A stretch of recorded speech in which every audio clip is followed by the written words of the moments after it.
Chapter 145 to 146. Sengoku, after sighing once, he got up from the seat. Anyway, I am feeling a headache coming. I need a cool breeze. He glanced at Tsuru's face. You should leave now. It would take at least 4 days to reach Amazon Lily. The higher-ups are pressuring you to finish this job fast. Saying this, Sengoku left his office as Tsuru got up with an expressionless face. She lit a cigarette and released a smoke-filled breath. Well, time to work, I guess. Meanwhile, in Alabasta, it was evening. Amon was resting on a chair, half of his body still bandaged. It's only been 1 week, and he was already fine, mostly. It seemed he didn't need to wait for 2 weeks to get better. Only a few more days should be enough. Amon was on the rooftop of the palace, sitting in a flexible chair that was leaning back a bit. He was bathing his body in the evening sunlight. Beside him, Isa was sitting with a bowl of chicken soup in her hand. She picked a bit of soup with a spoon in her hand and food it lightly. She raised her hand towards Amon's face, bringing him to open his mouth. Amon gulped the soup while looking at the sun. Isa didn't say anything. She just kept staring at his face, with worry-filled eyes, and fed him the soup. A while later, Isa finished feeding him and put the bowl down. She kept sitting on her stool and stared at Amon's face. Finally, a while later, she said in a cold voice, Amon, why do you keep doing this? Amon stayed silent for a while before looking into her eyes, confused. What are you talking about? Isa sighed. I am just saying, your road towards power. Why are you walking on this path? You could have lived a peaceful life after becoming the god of Skypea. Why are you going beyond? This is hurting you so much, so badly. Won't it be better to stop? Amon didn't want to answer her. It's bothersome. He would rather act confused. As Amon looked at her with a what look, Isa smiled lightly. I've taken care of you since you were a newborn. Don't think you can fool me always, little guy. Isa was trying to say, in front of me, you are just a child. And she wasn't completely wrong. She might not understand Amon the best, but she knows him the best. She can guess what he would do, just that she can't predict why he would do it. Amon kept staring at her as she continued. If you are thinking why I am asking this, I am just curious. You don't really need to answer if you don't want to. Amon averted his gaze with a smile on his face. You are asking, why do you live? Can't you just kill yourself? Type of question here. Amon chuckled. What will I do if I don't run after power, Isa? After a short silence, Isa just sighed. Fine, you don't have to tell me. Anyway, I will go talk to Vivi-chan. I need to make sure she doesn't get pregnant too young and give her some tips. You need to be careful about that too, okay? Amon nodded with a snicker. He didn't plan to have a child yet. They are just burdensome to him. With that, Isa left the roof as soon after. Robin entered with a basket filled with fresh fruits in her hand. Amon noticed her and looked at the basket in her hand. Oh, Robin, I already ate. The doctor said you need to eat more since you are healing too fast. Robin cut him midway. But I am full. Bear with it. This is your punishment for fighting with Kaido, even though I said not to. Robin sighed. You know I almost got a heart attack when I first heard you were injured this badly? She put the fruit basket on the table beside and leaned towards Amon's face. Don't you know I will die without you? Listen to me at least once, will you? Stay out of the other emperors until you are strong enough. Robin kissed Amon's swollen cheeks and picked up an apple, starting to peel it with equipment. Soon after, she cut the apple into pieces and put them in his mouth. Amon munched on it slowly, in bliss, while enjoying the sunlight. While giving him food, Robin kept talking. Also, there was news from the spies in Marineford. It seems a vice admiral is going to Amazon Lily. They seem to be after the pirate empress. I see.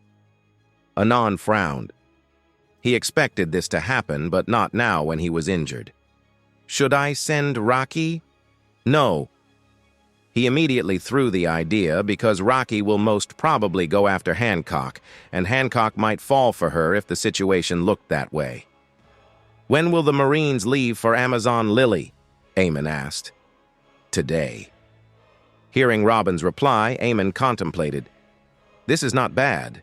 It usually takes 4 days to reach Amazon Lily from Marineford, even after taking the quickest route. And I assume Boa Hancock will be able to hold off against them for a few days, since all her islanders are warriors. Even if they lose, it would take another 4 more days for them to reach Marineford with the prisoners, so I have at least 10 days in my hand. Deciding to deal with Seraph first and Hancock later, Amon put this matter on the back of his head.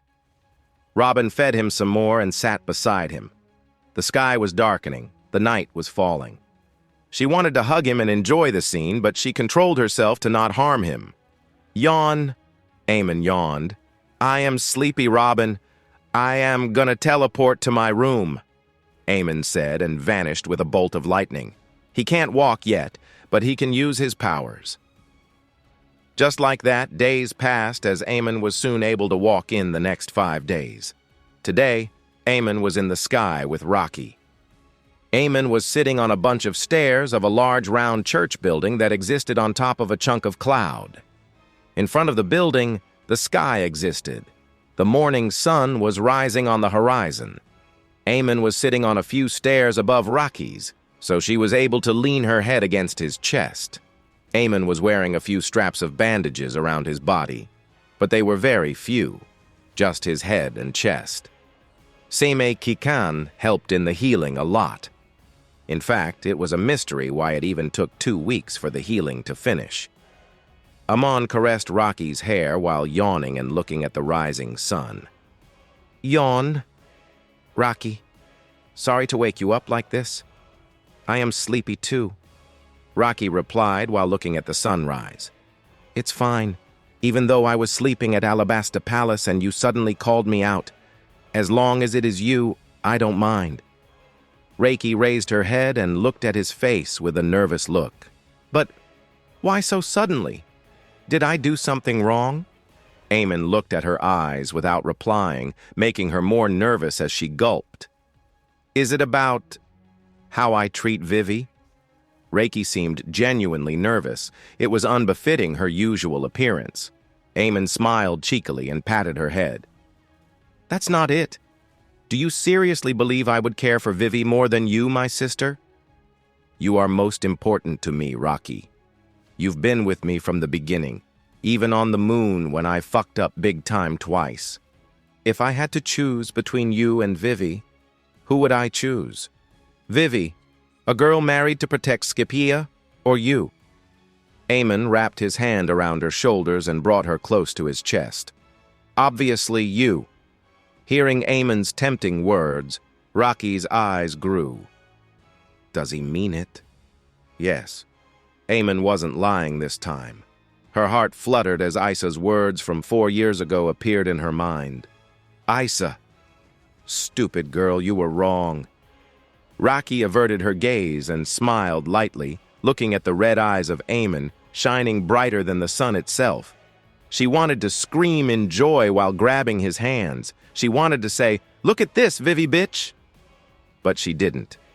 Amon was sensing what she was feeling and kept staring at her face. Looking back, I first wanted to make her a killing machine. I didn't fail entirely, but I don't want to see her like a machine, no. I can't see her as a machine anymore. She is not my puppet. Tss. While thinking this seriously, Amon felt muscles loosen up around his heart. This didn't change his morals. He was still the same ruthless bastard, but Rocky was the closest thing to a family to him now. Chuckling while thinking if this is a good choice or not, Amon stood up and proposed his hand towards Rocky. "There is something important for me to show and give you." "What is it?" Rocky accepted his hand with a straight face. First, Amon walked to the edge of the cloud while pulling Rocky. The place they were in was a shrine, a church, made atop of a flying island cloud even above Shandora. Just below it, one can see the Shandora, City of Gold. Amon looked down at the city, specifically eyeing a creature. Nola, the snake. How much do you know about our origin? You mean us, Shandia? Or the Shandorians as a whole? Reiki replied, looking at Nola too. Both. Nothing much. Amon chuckled, hearing her straightforward answer. This was so like her. Even though she does try to copy him at things, she lacked in the brain department. He asked again, Then why do you think we used to worship snakes as our deities? Because we were dumb? Yes, but no. Reiki couldn't answer and tilted her head. I don't know then. I am dumb at this, brother. Although Rocky's answer was stupid, in reality, this was a very interesting question, something related to the history of Shandorians, the Mesoamericans in the One Piece world, and also related to a mythology of Amon's previous world. And why was this important? Mythical Zoan. It was because it is deeply connected to the source of the devil fruit Amon was expecting the AI to have. And he was 100% sure his guess was correct. Rocky needs to know about this if she wants to use its full power. Though the only problem is, the old Shandians might start worshipping her.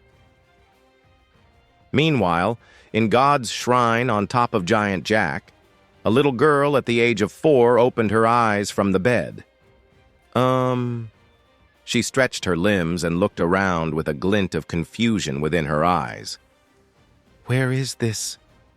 She couldn't think more as a voice entered her ears. Interesting, you are awake already.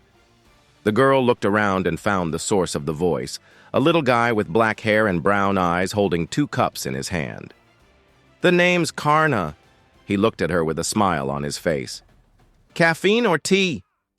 Huh? The girl yelped, confused.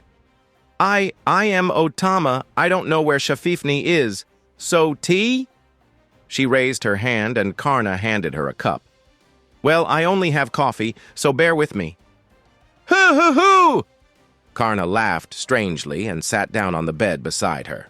Anyway, Brother Amo, I mean Mr. Fool, dropped you here. You will be my assistant at work from now on. Hoo-hoo-hoo! Otama looked at him shocked. Brother, Fool did? When? How? Where is Brother Ace then? Ian, readers want Amon to die before the story ends. Look at this nice guy. Why do people hate him so much? Ian, it's 'cause he ain't a trap no more. Ian, shut up. Last night. It was night. In the Macurine Kingdom, in a town beside the seashore, the Spade Pirates were resting in an inn. They planned to stay here until any news of Amon comes by, whether negative or positive. Otama was in a room with Perry, sleeping soundly beside her. Suddenly, lightning sparked as the silhouette of a young man appeared in the dark room. He didn't do much for the first minute, but he touched Perry's head and flowed electricity through her brain after a while. If one had omniscience, they would be able to see that the silhouette was inserting information into her mind using electricity. After that, he left a letter in her hand, though he also didn't stop there and grabbed Otama, who was sleeping soundly while hugging Perry, and flew off through the window of the room. He left the window open for the victims to reach a conclusion using the letter. Sssss. Otama. The next morning, a loud scream shook the whole inn. While Amon and Rocky were having a chat on the other side of the world, Perry, who woke up with Amon's command in her mind, yelled while reading the letter with a teary face. Ace and the crew instantly ran into the room and looked at Perry with concern. They left Otama with her since they shared a good relationship, but to think they will find out Otama was not in the room with only a crying Perry left. Perry, what happened? Ace asked as he sat beside her. Perry was reading the letter and covering her face with her hands, tears falling down like a fountain. Otama has been abducted by the beast pirates. Otama looked at Karna and asked, Did you say Mr. Brother brought me here? Where is he? Where is Brother Ace? Are you lying? Karna looked at her with a wry smile. Calm down, girl. I actually don't know much. Ask him when he comes back. I guess it will take a while. He asked me to take care of you until then, he said and mumbled. Even though I said I don't wanna. Tama looked down as her face formed a resolved look. I guess I have to wait until I find out. I am worried about Brother Ace. He said he was going to go to an isolated island and train until he is strong enough to avenge Mr. Brother's sacrifice. But if Mr. Brother is alive, then he doesn't need to do that. I quickly need to talk to him. Thinking such, Tama stood up. Please make sure Mr. Brother returns soon. I will wait and do what you say. Karna sighed and shook his head. All right. I have some toys. You can play with them, I guess. He said that and went over to the other side of the room that was separated by a curtain. Don't come to this side, or I will dissect you. Saying this, he pulled closed the curtains and mumbled, bothersome. Meanwhile, in the other part of the world, Ace was reading the letter Amon left with a shaky hand and red eyes. Greeting. This is All-Star King of Beast Pirates. Kaido-sama has taken an interest in this girl, Otama, as her powers are exceptional. So, I will be taking her. You all should be grateful to Mr. Fool. His sacrifice made Kaido-sama let you live. Thank him in the afterlife. All-Star King. This is what the letter said. Ace was out of his mind seeing this. Sacrifice meant Mr. Fool died in battle. And not only that, they took Otama too. Ace understood why Kaido was interested in her. It was because of her power to tame any animal, even gifters. Ace clenched his fist and threw the paper after crumbling it into a ball. Ace, with an angered face, with his skin trembling, roared. That's it! We are going to hunt the beast's pirates! Not only did they kill Fool, they even abducted Tama! This is unforgiving! Ace yelled as the room heated up because of his steam. I will kill Kaido! I will kill King! He started to breathe loudly. He was livid. He had never had this much hatred towards someone in his life. Deuce's death made him sad and angry, but he wasn't livid. But this time, nobody can stop him from going after Kaido. The crew members stayed silent. They made a resolved face. They would do as he says. He is their captain. Besides, they were mad too. But Perry, who was programmed by Amon, meddled. But Ace, we will just die. If we die, Mr. Fool's sacrifice will be meaningless. Hearing her, Ace's grip on his fist tightened. Oh, how right she was. But before Ace could say anything more, the sound of a crow entered his ears. Kriya! Everyone in the room looked at the crow that was outside the window. The crow had a letter in its legs.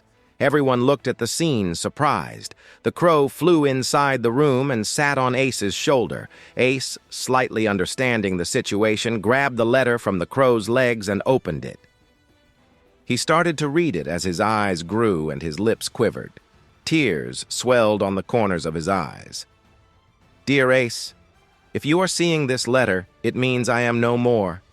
It's sad, how I died to the person whose lackey killed Deuce. But it is what it is. Anyway, I am sorry to send something like this. You must not have been expecting a stranger's letter after death, huh? Ace's tears almost fell reading this line. We are no stranger. I just have a request. Knowing you, you might go after Kaido after reading this letter, but please don't. He is a monster. You would die in vain. I don't want you to die in vain because I have a request for you. I want you to look after Otama for me. Ace's body shook, reading this. I did promise to show her around the world, but I failed to keep the promise. But you... I might be requesting too much as someone you met only a month ago, but would you please fulfill that promise in my place? Ace fell on his knees reading this. I am so sorry. He was such a failure. He couldn't even grant the last wish of his new friend. Otama was abducted. He couldn't read anymore, so Perry picked the letter and started reading out loud. Though I won't say you shouldn't get revenge. In fact, I would love if you killed that bastard for me. He gave me so much pain that it hurts even after death, ha ha. After a short silence of exchanging gazes with the crew, Perry continued. I have a suggestion. Join the Whitebeard pirates. Make a name for yourselves first, then challenge him. You will lose, but knowing that old guy, he will take you as his son. You need to do your best to learn his teaching and maybe one day take revenge for my death. From Mr. Fool, the foolish man. In truth, Amon knew Ace wouldn't challenge Whitebeard in this timeline since he knows how strong an emperor is already, so Amon needed something to make him do that. And this was a perfect opportunity. Ace's tears kept falling as he punched the ground. I will do as you say, fool, my friend. I will do as you say.